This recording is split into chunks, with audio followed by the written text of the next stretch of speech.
Bangsa asing selalu menyusupkan orang-orangnya. Oleh Christovita Wiloto, Chairman Strategik Indonesia. Sejak zaman dahulu, bangsa asing selalu menyusupkan orang-orangnya.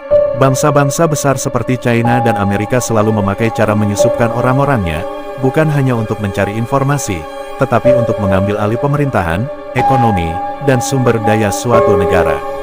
Mereka tidak selalu datang membawa pasukan, tetapi mereka datang dalam bentuk politisi, pengusaha, pejabat, bahkan pemuka agama, yang semua tampak seperti orang biasa atau orang baik.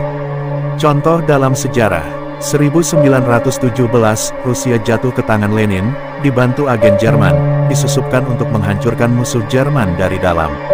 1949 Komunis China berkuasa, banyak agen Uni Soviet masuk ke China. 1965 Indonesia nyaris jatuh ke tangan Partai Komunis Indonesia, banyak laporan tentang agen Tiongkok yang masuk lewat jalur diplomatik. Tahun 2022 sampai tahun 2025, kasus Alice Guo di Filipina, wanita China yang menyamar jadi warga Filipina, jadi wali kota, terlibat kejahatan, dan diduga agen intelijen China. Dua bukti kasus Alice Guo, agen yang hampir menguasai kota Filipina. Juni tahun 2022, Alice Guo terpilih sebagai wali kota Bamban, Filipina.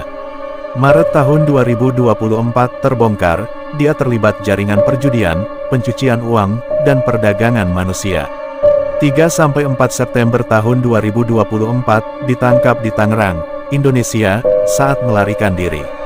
Tanggal 6 September tahun 2024, dideportasi ke Filipina, ditahan, dan menghadapi pengadilan.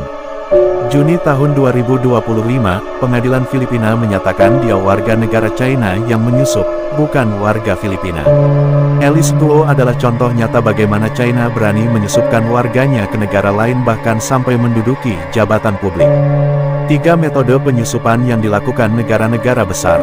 Mereka menyusup lewat bisnis, membeli lahan, perusahaan, dan media.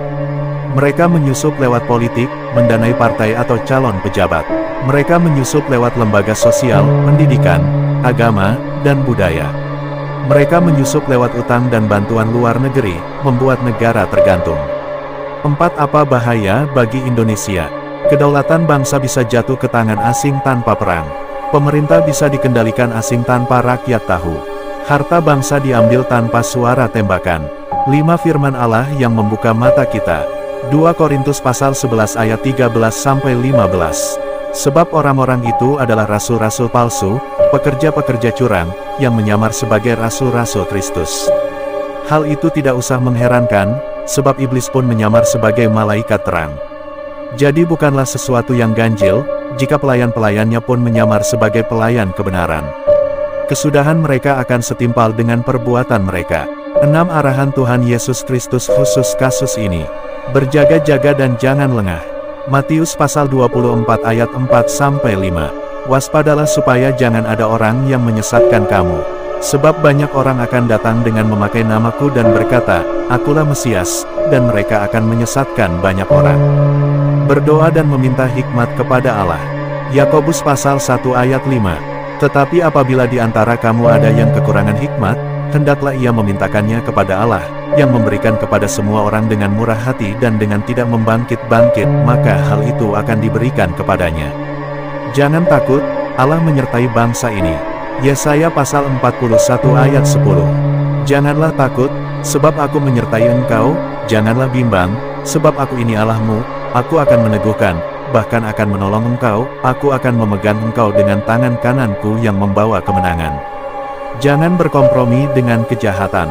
Efesus pasal 5 ayat 11. Janganlah turut mengambil bagian dalam perbuatan-perbuatan kegelapan yang tidak berbuahkan apa-apa, tetapi sebaliknya telanjangilah perbuatan-perbuatan itu. 7 Penting, apa pesan Tuhan Yesus Kristus bagi bangsa Indonesia?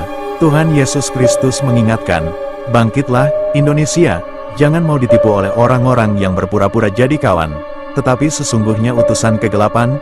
Berserulah kepada Allah, jangan andalkan kekuatan sendiri, hiduplah dalam kebenaran, dan jangan kompromi dengan kejahatan. Jagalah bangsa ini dalam doa, karena masa depan Indonesia ada di tangan Allah, bukan di tangan manusia. Dan yang terutama, Sebagaimana tertulis di Yohanes pasal 8 ayat 32, kamu akan mengetahui kebenaran, dan kebenaran itu akan memerdekakan kamu. Kiranya Allah membuka mata hati bangsa ini, supaya tidak tertipu oleh agen-agen yang hendak mengambil alih Indonesia.